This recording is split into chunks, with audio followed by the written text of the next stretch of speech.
2 years ago, this building looked like this. But today, it's a prayer room, mission school, and coffee shop. This used to be a place of drinking and partying and drugs, but now it's being used to glorify and worship Jesus and train the next generation of missionaries. We're going to investigate what happened to Bourbon, how this nightclub was completely transformed, and how this has been a dream for over a decade. This was the most notorious nightclub in the country. It sold the most brandy per capita in the whole country. A lot of people thought we were crazy. So how did one of South Africa's most notorious nightclubs turn into a prayer room? And what does it say about what God is doing in this city?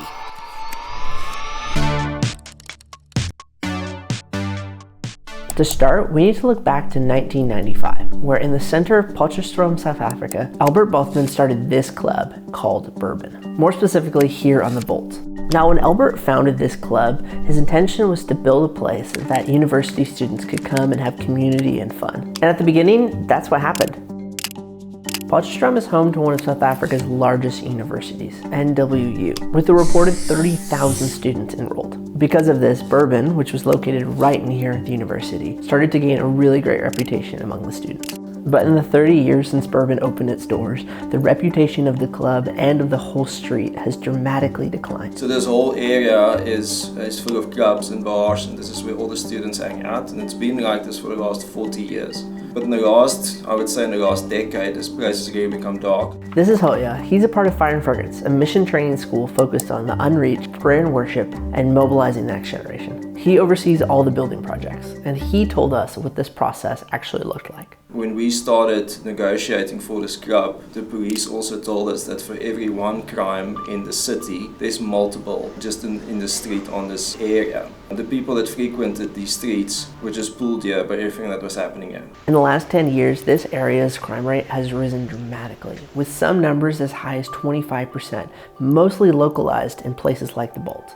We saw people move to other parts of town, that as crime just spiked, not all the businesses wanted to stay here. Robberies, drugs, prostitution, all of it was increasing, and with it, the types of customers at Bourbon started to change. And that desire that Albert had for the club to build a place of fun and community started to be lost. So much so that in August 2025, Bourbon Street closed its doors for the last time, citing safety as one of the main reasons why it's closed. But that's only part of the picture. People, of course, were upset that their favorite club from their university days was closing, but somebody else was actually secretly hoping that this would happen. Our desire to see the redemptive nature of God touch a place called Bourbon Street in Potchefstroom. One of our leaders, Gabriel Strydom, even before he was part of YWAM, when they were pursuing God, they would change this nightclub into a place of worship. So then that's about 10 years ago, and that's been a prayer ever since. We just started praying, God, would you give us Bourbons one day? Right, like we ask, can we buy this place, Lord? Can we change this to be a place where your name is made great? Fire and Fragrance had been growing its ministry for university students over the last 5 years of being in South Africa. And it opened a prayer room not far from the Bolt, with the goal of creating a community of students centered around prayer and worship. Not too different from Bourbon's original mission. The owner actually contacted one of our staff and told them, if you guys are ever interested, I'm willing to start talking about selling the club. The whole process started. Fire and Fragrance began renovation on the building in late 2025. I think when we bought this building, a lot of people thought we were crazy because of the price that we paid for this. The renovations took us almost 10 months, and it cost us, the renovations alone and the construction cost us probably almost between 4 and 5 million rand. Praat nou is die volgende om die trap te vat, om aan reguit te maak en om te skuif. But I think that also showed that we are serious to be here, and God's on this, and God's the one that provided for us to do this. The upper room has become a prayer room and church, while the main floor is a gathering place and headquarters for the ministry. And the front being a cafe. But if the Bolt is really so dangerous, then why come here? So I think we've seen in the past this nightclub would pull hundreds of young people per night. And with the last events we did, we saw hundreds of young people flood here just to come and worship. So the owners that started this club was also the people that we bought the club from. They wanted a place where students could get together, be social, hang out, and just do community. But as the years passed, so many things came in, and they got to a point where they also didn't want to be part of that anymore. And we want to have that same kind of space, just with zero alcohol, but with all eyes on Jesus. So we want a place where He's glorified and He's made much of, and that's why we have this space.